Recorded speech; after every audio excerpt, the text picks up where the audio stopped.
हाँ तो नमस्कार दोस्तों। तो हम पढ़ रहे थे इतिहास में वैदिक सभ्यता।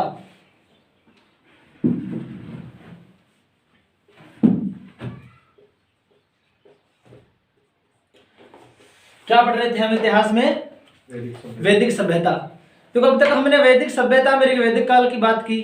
उसके बाद में कल हमने बात की उत्तर वैदिक काल की। ठीक है, तो उत्तर वैदिक काल में हमने कल बात की कि किस तरह से है, क्या होता है कि कर्मकांडी क्या है, व्यवस्था आरंभ हो जाती है। अच्छा, उसके बाद में हमने बात की कि जो राजा होता है वो एक सुव्यवस्थित तंत्र का क्या करता है, प्रारंभ करता है, जिसमें हमने 12 रत्नीनों की बात की। और 12 रत्नीनों में क्या है कि राजा भी आता है, और राजा के अलावा कितने थे? 11 थे। ठीक है 11 है। अच्छा, राजा के अलावा 11 और राजा समेत कितने थे? 12 थे। ठीक है। अच्छा, रत्नीनों के बाद में हमने बात की कि किस तरह से सामाजिक जीवन चलता है, किसका? उत्तर वैदिक काल का। ठीक है, सामाजिक जीवन में हमने क्या बात की कि सामाजिक जीवन में हमने विवाह की बात की कि किस तरह से 2 विवाह के प्रकार हैं, और 2 विवाहों के प्रकार के बाद में हमने क्या है कि उसको 8 चरणों में पढ़ा हमने विवाहों को। ठीक है, और उसके बाद में हम बात कर रहे थे कि 8 प्रकार के क्या होते हैं, विवाह एवं 2 संस्करणों की बात की। किसकी? 2 संस्करणों की बात की। ठीक है, हाँ, संस्करण या संस्कार की। ठीक है, संस्कार की बात की।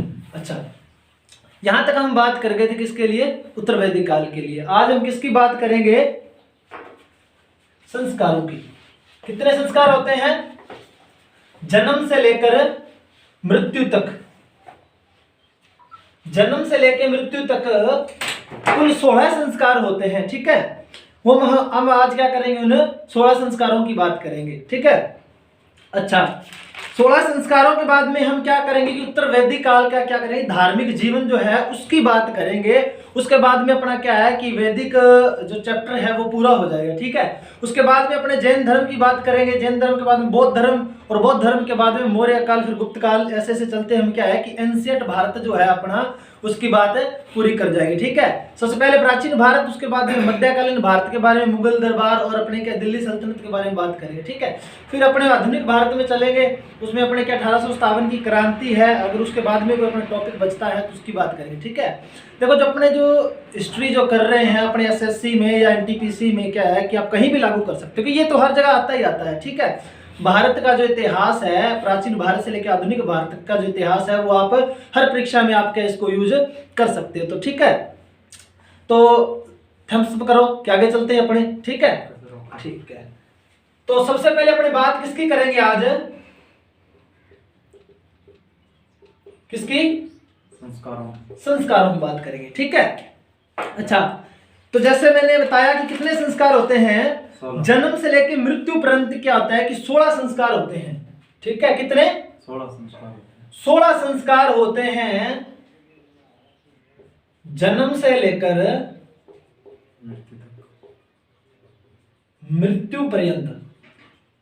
ठीक है, क्योंकि एक बच्चा जब जन्म लेता है तब से क्या होता है कि उसके लिए क्या कि एक संस्कार क्या है कि लागू किया जाता है, और मृत्यु तक कितने हो जाते हैं? कुल 16। हम उनकी बात करते हैं। ठीक है, ये सर गर्भधारण से लेकर? हाँ, गर्भधारण से लेकर, यानी कि गर्भधारण जब बच्चा के गर्भ में होता है तब से लेकर क्या है कि अपने के समाज में एक प्रचलन है कि संस्कार अपनाए जाते हैं। देखो, हर कोई नहीं करता, ये अलग बात है, बट होते जरूर है। ठीक है, ये जानकारी कहाँ से मिलती है अपने को? इसकी ऋग्वेद काल में, यानी कि कहां पर? उत्तर वैदिक में। ठीक है, तो नंबर 1 कौन सा होता है?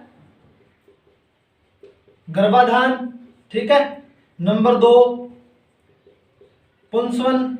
ठीक है, और एक बात याद रखना कि जो गर्भाधान और जो पुंसवन है ना, एक ये और एक आता है सीमांतोनयन।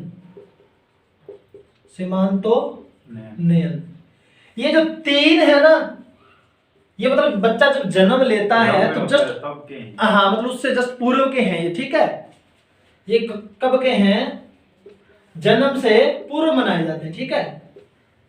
क्या किए जाते हैं? जन्म से हाँ, ये जन्म ले रहा है बच्चा, उससे पहले जो संस्कार, यानी कि बच्चा अभी तक गर्भधान में है, अभी तक बच्चा पैदा नहीं हुआ, ठीक है। अच्छा, उसके बाद में नंबर 4 जातक्रम है।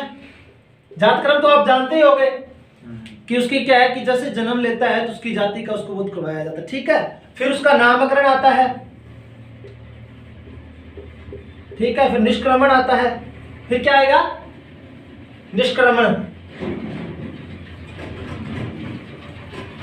अगर आपसे पूछ लिया जाए कि जन्म के बाद में जो प्रथम संस्कार होता है वो कौन सा होता है, तो वो कौन सा है? जातक्रम। जन्म के बाद में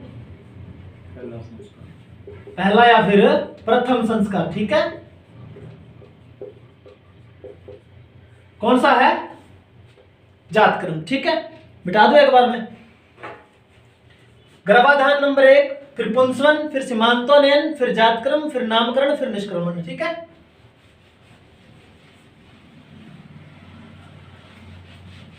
नंबर 7 बात हम किसकी करेंगे?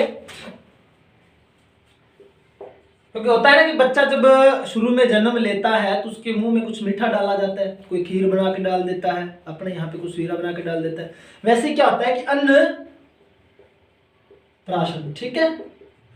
संस्कार नंबर 7 कौन सा होता है? अन्न प्राशन, ठीक है। उसके बाद में क्या होता है कि अन्न प्राशन के बाद में चूड़ाकर्म, जैसे कोई लटूरिया भी कह देता है उसको, क्या नाम से? लटूरिया भी कह देता है, या फिर कहूं तो मैं उसको पड़ुल्ला भी कह दिया जाता है। किस नाम से?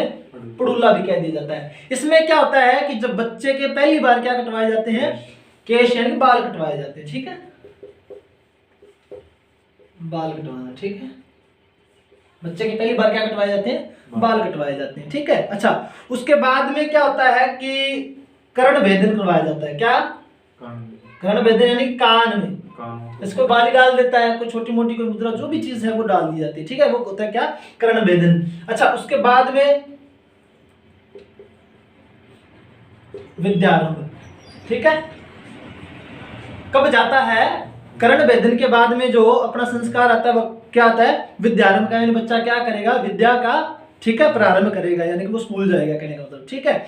फिर अपना मोस्ट इंपॉर्टेंट जो उपनयन, हाँ उपनयन, ठीक है, जो मैं बार बार आपको क्या है उपनयन संस्कार, हाँ याद करवा रहा हूं कि उपनयन संस्कार, वो आपको पता है कि क्या होता है उपनयन संस्कार? क्या होता है कि इस टाइम क्या करता है कि बच्चे का, जैसे गुरु के समीप बैठकर क्या करता है कि ज्ञान का क्या करता है? प्रारंभ करता है, ठीक है। अच्छा, इस टाइम क्या माना जाता है कि जो बच्चे का क्या माना जाता है? घर से दूसरा जन्म। हाँ, दूसरा जन्म क्या माना जाता है? प्रारंभ माना जाता है यहाँ से, यानी कि पुनर्जन्म हो जाता है बच्चे का। क्या हो जाता है? पुनर्जन्म हो जाता है, ठीक है। अच्छा, जब बच्चा क्या कर लेगा कि पहले विद्यालय जाएगा, विद्यालय जाने के बाद में वो गुरु के समीप बैठकर उपनयन संस्कार यानी कि क्या करेगा? ब्रह्मचर्य का पालन करेगा। उसके जस्ट बाद में क्या करता है कि बच्चा किसमें प्रवेश कर जाएगा? गृहस्थ में प्रवेश कर जाएगा, तो वो वेदों को रचेगा। क्या आता है फिर 12 नंबर पर? वेदारंभ, ठीक है। वो तो आपको पता ही है कि वेद रचता है, ठीक है, वो वेदों की रचना करेगा। उसके बाद में क्या होता है? क्या सर? वेदों का ज्ञान स्टार्ट करता है। हाँ बिल्कुल, ठीक है। फिर नंबर 13 आपका आएगा केशांत। केशांत, ठीक है। इसमें क्या करता है कि पहली बार दाढ़ी मूंछ बनवाता है। क्या करवाता है? क्या करवाएगा? हाँ, दाढ़ी मूंछ बनवाएगा, ठीक है, कटवाएगा। पहली बार दाढ़ी मूंछ कब कटवाता है? केशांत में, ठीक है। नंबर 7 कौन सा हो गया? अन्नप्राशन, ठीक है। उसके बाद में चूड़ाकर्म या कहूं लटूरिया है और पड़ुल्ला, ठीक है, जब वो बाल कटवाता है। और ये यहाँ पे बाल कटवा रहा है और यहाँ पे दाढ़ी मूंछ बनवा रहा है, ठीक है, क्योंकि बाल सबसे पहले आ जाते हैं, दाढ़ी थोड़ा सा बच्चे के बाद में आती है। हमने बात की थी ना कि वो उपनयन संस्कार का कब प्रारंभ होता है? 16 या 17 वर्ष का होता है बच्चा, उस टाइम तक वो क्या कर लेता है? गुरु के पास चला जाता है, गुरु के पास शिक्षा लेने के चला जाता है। अपने भी जानते हैं कि जब 17-18 साल का बच्चा हो जाता है तब क्या जाता है कि उसके मूंछ दाढ़ी आ जाती है, ठीक है, तब वो कटवानी पड़ती है उसको, ठीक है। मिटा दो एक बार में ये। कितने हो गए? 13 कितने रह गए 3।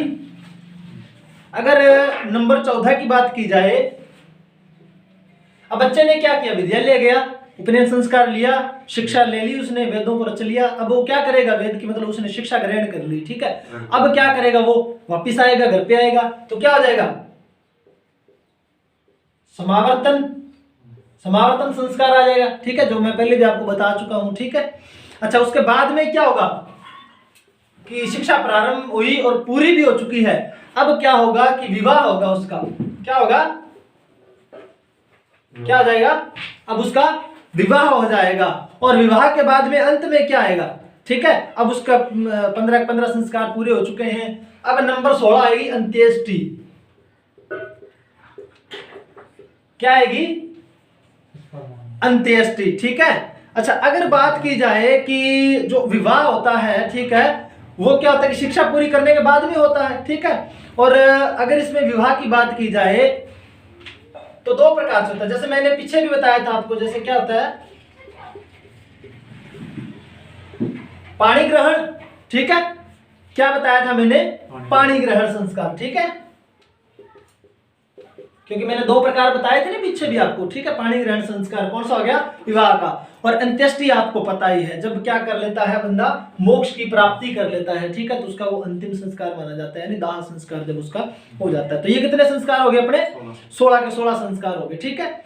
अच्छा, ये अपने 16 संस्कार पूरे हो चुके, मिटा दूं ये भी मैं। अब हम किसकी बात करेंगे, अब अपने करेंगे धार्मिक जीवन की बात। अब अपने किसकी बात करेंगे, उत्तर वैदिक काल का जो धार्मिक जीवन जो है ना, जो माना जाता है कि सबसे क्या माना जाता है, इंपॉर्टेंट माना जाता है, क्या माना जाता है, इंपॉर्टेंट माना जाता है। बात करेंगे धार्मिक जीवन की। धार्मिक जीवन की अगर बात करूं तो मैं अपने क्या करेंगे, यज्ञों की बात करेंगे कि किस तरह के यज्ञ करवाए जाते थे, ठीक है। तो देखो, अब अकाल पड़ गया, बारिश नहीं आ रही, तो यज्ञ करवाया जाएगा ना, ठीक है। अगर किसी को पुत्र की प्राप्ति नहीं हो रही, तो वो पुत्र की प्राप्ति के लिए, कोई उपाधि ग्रहण करना चाहता है राजा, तो उसके लिए भी यज्ञ करवाया जा रहा है। तो अलग अलग प्रकार के अपने को 6-7 यज्ञ मिलते हैं, अपने उनकी बात करते हैं, ठीक है। अगर बात की जाए कि धार्मिक जीवन में, तो सबसे पहले मैं आपको बताऊं कि उपनिषदों की रचना की गई। क्या की गई, उपनिषदों की रचना। अगर आपसे पूछ ले कि उपनिषदों की रचना कब की गई, तो आप कहोगे उत्तर वैदिक काल में की गई। वैदिक सभ्यता में कब की गई, उत्तर वैदिक काल में अपने को जानकारी मिलती है, ठीक है। और यहां से पता चलता है कि जो अनेक प्रकार के क्या हुए कि यज्ञ प्रचलन में आए, क्योंकि यज्ञ हवन और जो कर्मकांड की या फिर पूजा अनुष्ठान की जितनी भी चीजें हैं अपने को कब पता चलती हैं, उत्तर वैदिक काल में पता चलती है, ठीक है। अनेक प्रकार के यज्ञ प्रचलन में आए, ठीक है। अच्छा, कौन कौन से यज्ञ होते हैं, ठीक है। अगर मैं एक आपको बात बताना चाहूंगा, एक आपने उपनिषद का नाम सुना होगा, उपनिषद था मुंडको। क्या, कौन सा उपनिषद था, मुंडको उपनिषद। जो मुंडको उपनिषद है ना, देखो, क्योंकि मैंने आप पहले बताया था शुरुआत में, जब मैं वैदिक सभ्यता पढ़ा रहा था, तो कंपैरिजन करके चल रहे थे ऋग्वैदिक सभ्यता में क्या है, ऋग्वेद काल और उत्तर वैदिक काल की। तो मैंने आपको बताया था कि जो उत्तर वैदिक काल है उसमें क्या होता है कि नरक और स्वर्ग दोनों की भावना है।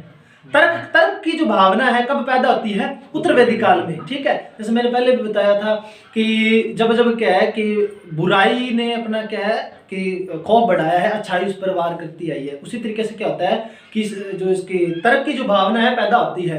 तो एक ऐसा ही उपनिषद है मुंडको उपनिषद जो है, उसमें क्या है कि यज्ञ को डुबाने वाली नौका कहा गया है। क्या कहा गया है, यज्ञ को डुबाने वाली। किसको कहा गया है, मुंडको उपनिषद को, ठीक है। मुंडको उपनिषद को यज्ञ को डुबाने वाली नौका कहा गया है, क्योंकि ये क्या करती है, भर्त्सना करेगी। क्या करेगी, यज्ञ की भर्त्सना करते हैं ये लोग, मतलब उसकी बुराई करते हैं एक तरीके से। ये कहते हैं कि यज्ञ सही नहीं है या उसमें थोड़ी बहुत बुराई की गई होगी, तभी क्या हुआ इसका, मुंडको उपनिषद को बोला गया है या फिर मुंडको उपनिषद में बोला गया है, मुंडको उपनिषद को बोला गया है, क्योंकि इसकी ये बुराई करता है। क्या करता है ये? इसकी बुराई करता है, इसीलिए इसको कहा कि ये यज्ञ को डुबोने वाली नौका है ये। ठीक है, ये क्या है? यज्ञ को डुबाने वाली नौका है। आप इसको थोड़ा सा नोट उपनिषद करके, हाँ यज्ञ को डुबाने, हाँ, ये कहता है कि इसका मुंडको मतलब यज्ञ जो मुंडको उपनिषद है, फिर ये यज्ञों को मतलब बुरा बताता है। हाँ, मतलब इसकी बुराई करता है एक तरीके से। क्या करता है? भरतृष्णा या कहूं मैं, क्या करता है? बुराई करता है। ठीक है, ये आप थोड़ा सा ध्यान में रखिएगा। ठीक है, मिटा दो एक बार भाई नीचे से मुंडकोपनिषद वाली बात। यज्ञों की बात करते हैं अपने, क्या करते हैं, नोट लगा के ये बात थोड़ा सा आप ध्यान में रखिएगा। अच्छा, अब बात करते हैं अपने कि एक चीज और बता देता हूं, जो अपने वर्तमान की जो क्या है भ्रूण हत्या जो है ना, कौन सी भ्रूण हत्या, वो कहां से स्टार्ट हुई थी? अपने उत्तर वैदिक काल में हुई थी। किस तरीके से हुई थी? क्योंकि देखो जो ऊपर के जो दो वर्ण है ना, ब्राह्मण और क्षत्रिय, दरअसल उन्होंने क्या था, कुछ ऐसी किंवदंतियां जिनको कहते हैं अपने, वो फैलाई कि जो महिला जो यानी कि जो पुत्री जो होती है वो सही नहीं है, कहने का मतलब दुखों का कारण, हाँ दुखों का कारण बनती है। अपने क्या पुत्र की प्राप्ति होनी चाहिए, इसीलिए क्या है कि जो लड़की होती थी उसको क्या है कि जन्मते ही या फिर उससे पहले क्या कर दिया जाता था, मरवा दिया जाता था। ठीक है, ऐसी कुछ अपने को जानकारी वहां से मिलती है। इसीलिए आप अगर आपसे पूछ लिया जाए कि जो आधुनिक क्या है, जो भ्रूण हत्या जो है, देखिए जो आधुनिक जो अपनी भ्रूण हत्या है उसकी जो अपने को जानकारी कहां से मिलती है? उत्तर वैदिक काल से मिलती है। ठीक, उत्तर वैदिक काल से मिलती है। अब अपने बात करते हैं यज्ञों की। किसकी? यज्ञों की बात करते हैं। तो नंबर 1 पर जो यज्ञ आता है उसका मैं नाम ले रहा हूं राजसूय यज्ञ। कौन सा? राजसूय यज्ञ। ठीक है, देखो जो राजसूय यज्ञ है ये क्या है कि जब राजा क्या करता था, सिंहासन ग्रहण करता था। ठीक है, अब राजा क्या है कि एक पद संभाल रहा है, जो अपना सिंहासन ग्रहण करेगा, उस टाइम में कौन सा यज्ञ करवाया जाता था? ये तो वैसे पुराने प्राचीन भारत में वैसे अपने को देखने को मिलती है सारी चीजें। रात के में किया जाता था। हाँ, राजा सिंहासन के समय करवाता था। ठीक है, समय करवाता था। कौन सा यज्ञ करवाता था? राजसूय यज्ञ। ठीक है, उसके नंबर 2 पर अपने को नाम मिलता है वाजपेयी यज्ञ। कौन सा यज्ञ? वाजपेयी यज्ञ। ठीक है, अच्छा जो अपना जो वाजपेयी यज्ञ जो है ना, इसमें क्या है कि इस तरीके से एक बात अपने को पता चलती है कि राजा में क्या है, देवीय शक्तियों का क्या माना जाता है, निवास माना जाता है। उसी समय क्या है कि जब ऐसी बात सामने निकल के आती थी तो कौन सा यज्ञ करवाया जाता था कि जब क्या माना जाता था कि राजा में देवीय शक्तियों का निवास है, तो उस टाइम में कौन सा यज्ञ करवाया जाता था? वाजपेयी यज्ञ। ठीक है, राजा में देवीय शक्तियों का निवास। ठीक है, राजा में देवीय शक्तियों के निवास हेतु जो यज्ञ करवाया जाता था वो कौन सा यज्ञ था? वाजपेयी यज्ञ। ठीक है, अच्छा उसके बाद में एक यज्ञ मिलता है, आपको नाम आपने सुना होगा, अश्वमेध यज्ञ। कौन सा? अश्वमेध यज्ञ। ठीक है,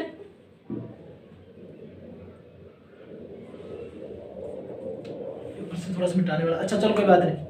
देखो आपने सुना होगा कि राजा के जब चक्रवर्ती होने पर, राजा क्या हो जाता था जब चक्रवर्ती, यानी कि क्या होता था कि जैसे मान लो चारों दिशाओं में क्या उसकी विजय पताका लहरा दी जाती थी कि वो क्या है, सर्वोपरि राजा है। तब कौन सा यज्ञ करवाया जाता था जब वो क्या चक्रवर्ती राजा बन जाता था? तो राजा के चक्रवर्ती होने के लिए कौन सा यज्ञ करवाया जाता था? हाँ,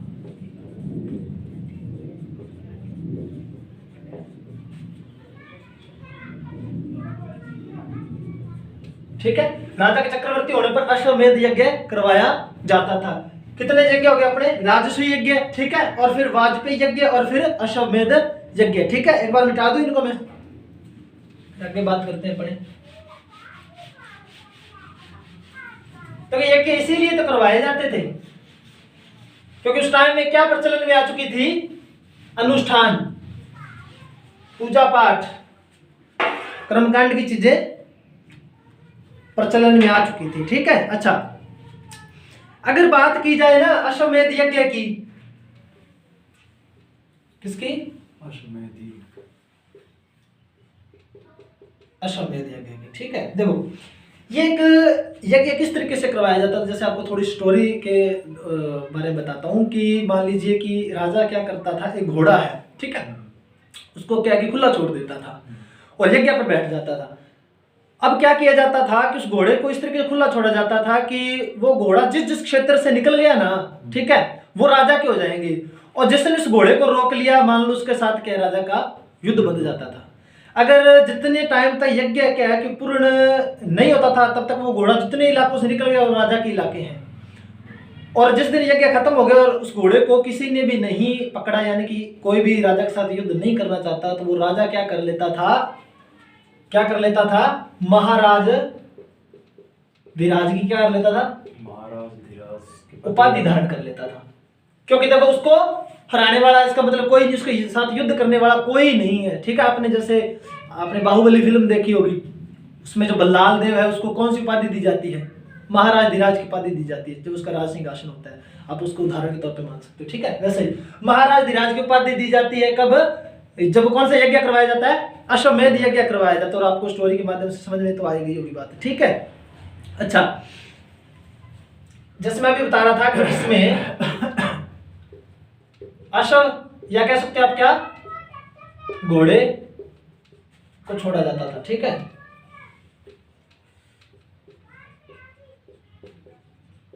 इसमें घोड़े को छोड़ा जाता था, और जो घोड़े को पकड़ लिया तो यार मान लो कि उसके साथ युद्ध पक्का है, और जो अगर नहीं पकड़ा, जिस इलाके में से गुजर गया, तो वो क्या है, राजा का हो जाएगा। ठीक है, इलाका। अच्छा, मिटा दूं?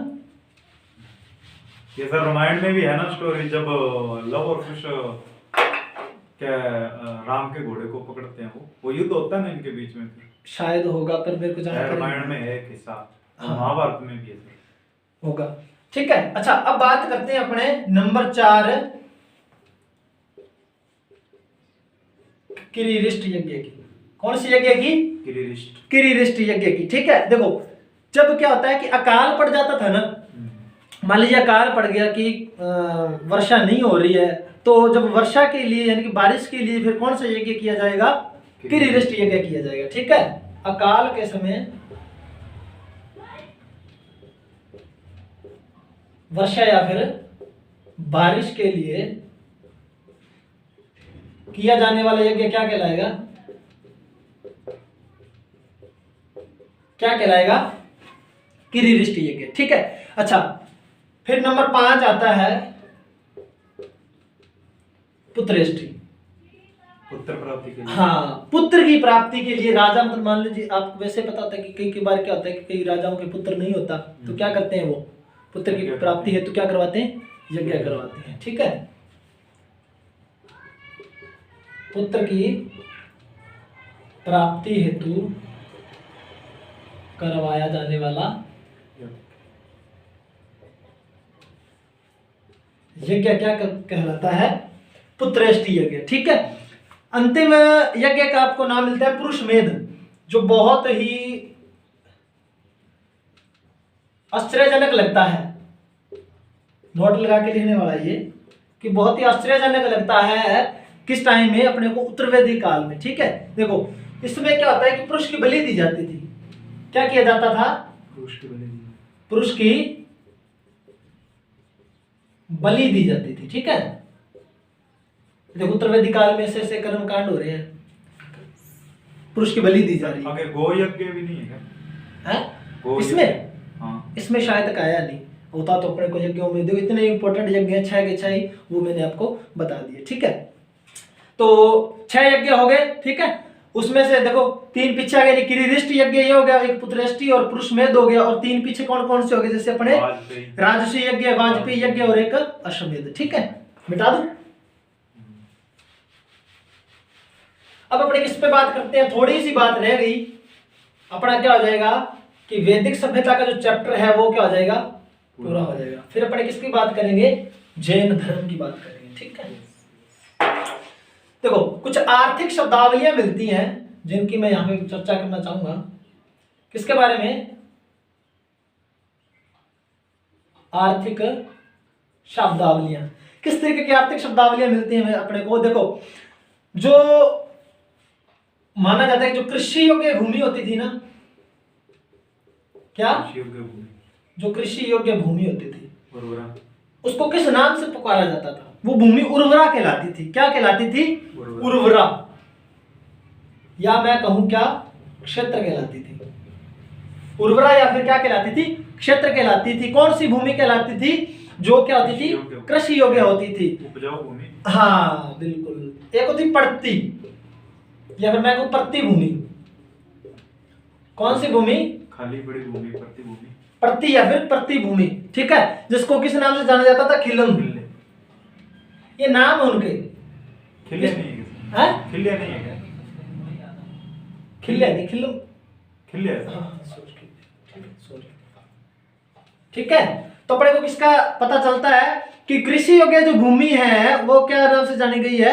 उर्वरा। उर्वरा के नाम से। और प्रति या प्रति भूमि जो किसके नाम से जानी गई है? खिल्ले। ठीक है, उसके बाद में हल की बारी आती है। जो उत्तर वैदिक काल में अपने को हल का जो नजराना मिलता है, ठीक है, उसको किस नाम से जाना जाता है? लांगल। किस नाम से? लांगल। ठीक है, देखो अब ये बहुत ही एक अच्छी जानकारी मिलती है इससे कि जो हल था ना, उससे देखो हल को क्या अपने चलाई, हल से जो रेखाएं बनी ना, बिल्कुल हल से जो क्या बनी, हल से बनी रेखाएं। ये मोस्ट इंपॉर्टेंट हो सकता है प्रश्न कि हल से बनी रेखाओं को क्या कहा जाता था? तो हल से बनी रेखाओं को सीता कहा जाता था। क्या कहा जाता था? सीता कहा जाता है। कहाँ जानकारी मिल रही है? सीता इसीलिए बोला गया तो उनको, अच्छा, क्योंकि जब वो मतलब उसको जब हल से मतलब जोत रहे थे जमीन को, तो मतलब वो मटका निकल के आया बाहर, जिसमें से सीता निकली, जिसमें से सीता निकली, इसीलिए उनका नाम सीता रखा गया। हो सकता है। ठीक है, अच्छा फिर आता है कि जो हल चलाने वाला व्यक्ति है, क्या है? हल चलाने वाला व्यक्ति, उसको किस नाम से पुकारा जाता था? अगर उसकी बात की जाए तो उसको कीवास नाम से पुकारा जाता था। क्या नाम है? कीवास नाम से पुकारा जाता था। ठीक है, कृषि योग्य भूमि उर्वरा कहलाई, ठीक है, यानी क्षेत्र कह सकता हूं। प्रति या प्रति भूमि खिल्य कहलाई। और हल जो है उसको लांगल कहा जाता था। ठीक है, और हल से बनी रेखाएं सीता। और हल चलाने वाला व्यक्ति जो है वो क्या कहलाया? कीवास कहलाया। ठीक है, मिटा दूं?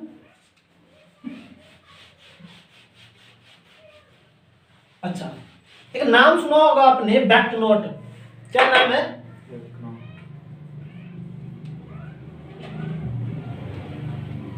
क्या होता है बैकनोट?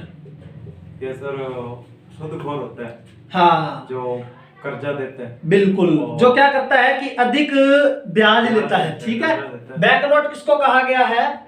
सूदखोर को कहा गया है, जो क्या करता था? अधिक ब्याज लेता था। एक सर पणी नाम भी मिलता है सर। किसका? इसमें उत्तर वैदिक काल में पणी शायद सामने नहीं आया, अपने को बैकनोट नाम मिला है। ठीक है, बैकनोट किसको कहा गया है? सूदखोर, यानी कि जो अधिक ब्याज लेने वाला है। ठीक है, अच्छा अगर इसमें बात की जाए कि उत्तर वैदिक काल में जो मुद्राओं के नाम मिले, किसके? मुद्राओं। एक तो नाम मिलता है कृष्ण, ठीक है, और अपने को नाम मिलता है सप्तमान, पाद, और एक अंतिम नाम मिलता है अपने को निष्क। कौन सा? निष्क। ये क्या है? जो उत्तर वैदिक काल में जो मुद्राएं मिली हैं, कौन कौन सी? कृष्णल, सप्तमान, पाद और निष्क। ये चार प्रकार के अपने को क्या मिली है? मुद्राएं मिली हैं। ठीक है, अगर लास्ट और अंतिम बात बता रहा हूं मैं वैदिक सभ्यता में कि उत्तर वैदिक काल में आर्य लोहे से परिचित हुए थे। किससे? लोहे से परिचित हुए थे।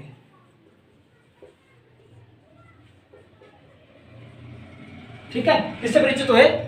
लोहे से परिचित हुए। ठीक है, अच्छा फिर मैं बात करूं लोहा, कृष्ण। ठीक है, लोहे को किस नाम से, वैसे अगर लोहे का शाब्दिक अर्थ की बात करें तो क्या नाम मिलता है अपने को? लोहित अयश।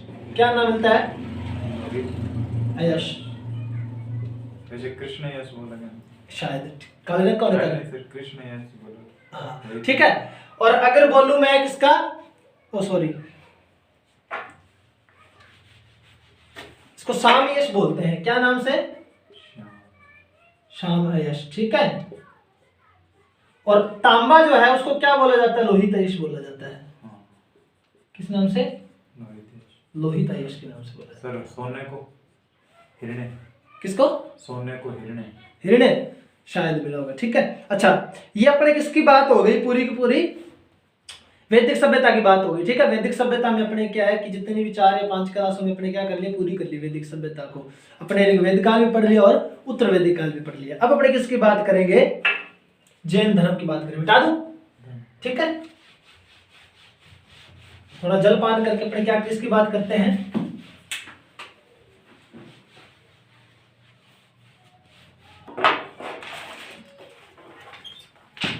अच्छा, वैदिक सभ्यता पूरी हो गई अपनी, ठीक है।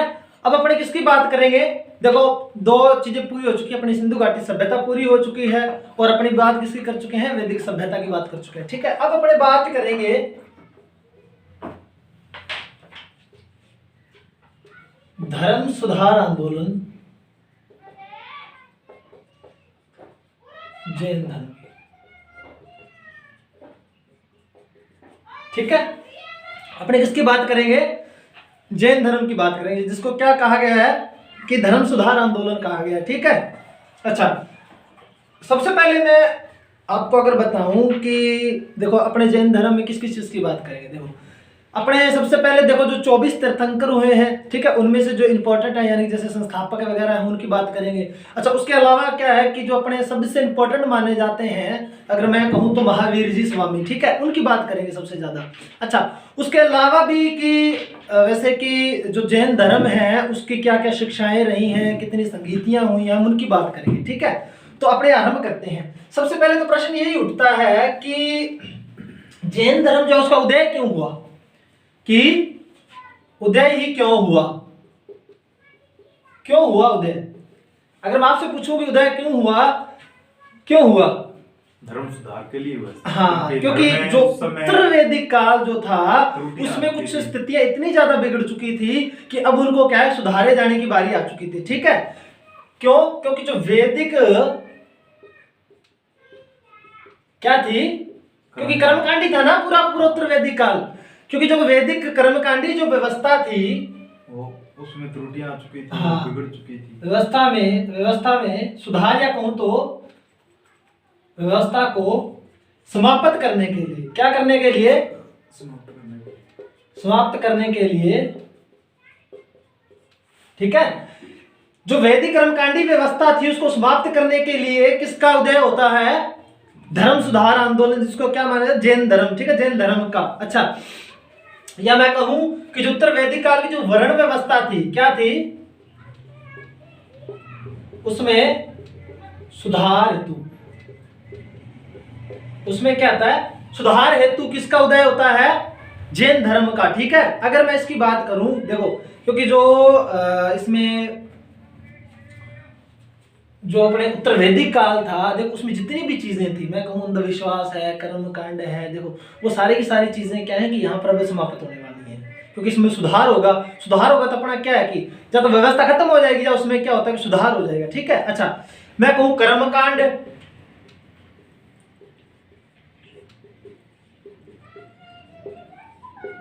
छुआछूत, अंधविश्वास,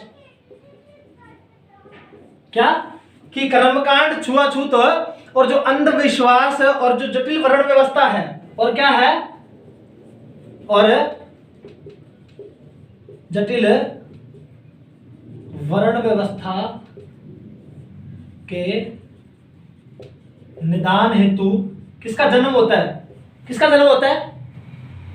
किसका जन्म हुआ? जैन धर्म। जैन धर्म का जन्म हुआ, ठीक है। ये कुछ मतलब लॉजिकल प्रश्न बनते हैं अपने, जो कंसेप्ट वाइज चलती हैं चीजें कि क्यों हुआ आखिरकार इसका जन्म, ऐसी क्या जरूरत पड़ी कि इस धर्म का एक बड़ा आंदोलन फैला, ठीक है। तो जैन धर्म इसीलिए चला क्योंकि जो वैदिक कर्मकांडी चीजें थी वो सारी समाप्त करने, अंधविश्वास की है या अनुष्ठान वगैरह जितनी भी चीजें थी उसमें सुधार करना था, खासतौर से वर्ण व्यवस्था में सुधार करना था, ठीक है। अच्छा, सबसे बड़ी बात ये मिलती है अपने को, एक बार मैं थोड़ा सा मिटा दूं इसको।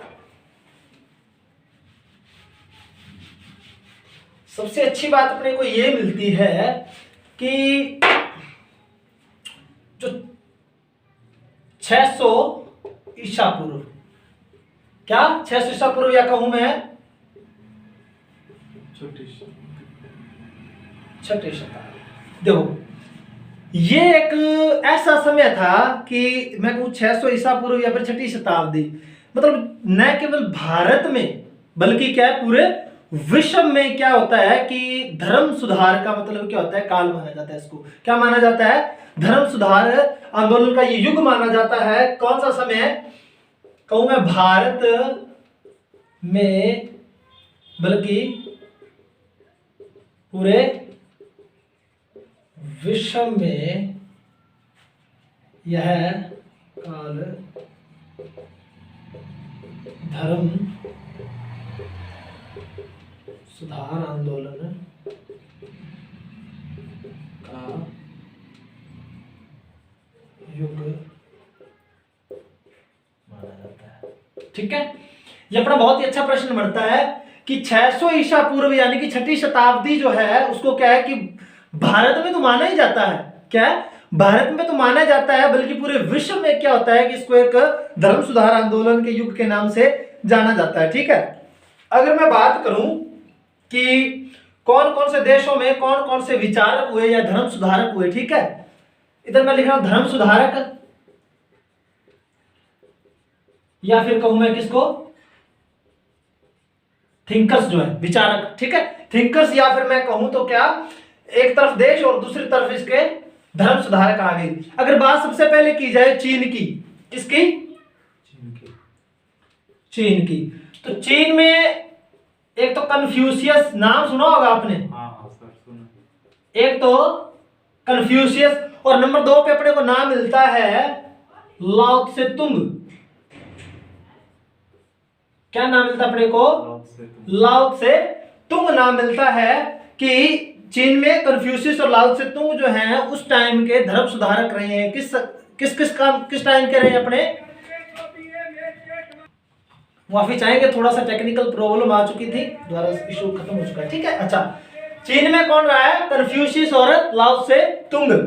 ये किसके समकालीन होंगे, सारे के सारे जो अपने भारत में गौतम बुद्ध और महावीर जो स्वामी हुए हैं उनके सभी समय समकालीन है, क्योंकि विश्व में लहर दौड़ी थी उस टाइम में धर्म सुधार की, थी उत्तर वैदिक काल के बाद में यानी कि वैदिक सभ्यता के जस्ट बाद में। अच्छा फिर बात आती है ईरान की, कि ईरान में कौन था उस टाइम, ईरान में नाम मिलता अपने को जरथुस्तर। क्या नाम मिलता अपने को, जरथुस्तर उस टाइम के क्या धर्म सुधारक या विचारक रहे हैं। फिर मोस्ट इंपॉर्टेंट अपना आता है यूनान।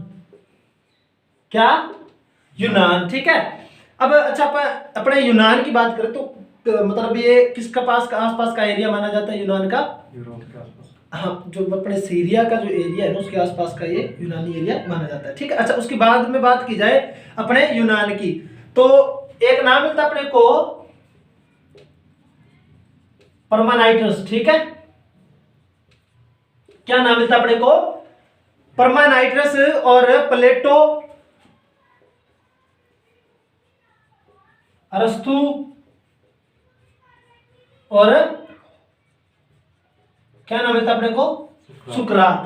अगर इसके अलावा भी अगर अपने बात करें तो सिकंदर महान जो है अपने जिसने पूरी दुनिया को जीत लिया था वो भी इसके बाद में यूनान में आते हैं। ठीक है विचारक। अच्छा कहां तक हो गए, यूनान तक। अपने बात करें किसकी, भारत की, किसकी, भारत की। तो अपने को पता है भारत में एक तो अपने किसका नाम मिलता है, गौतम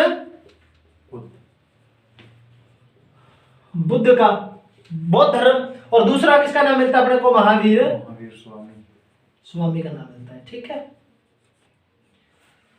तो चीन में कन्फ्यूशियस और लाओ त्से तुंग है, ईरान में जरथुस्तर है और यूनान में परमानाइट्रस और प्लेटो, अरस्तु, सुकरात, इसके अलावा आप सिकंदर लिख सकते हो। ठीक है, भारत की अगर बात की जाए तो विचार कौन कौन से हुए हैं समकालीन इनके, गौतम बुद्ध और महावीर स्वामी हुए हैं। ठीक है, अपने कल बात करेंगे स्टार्ट से जैन धर्म की। ठीक है, और अपने जैन धर्म के बाद में बात करेंगे बौद्ध धर्म की।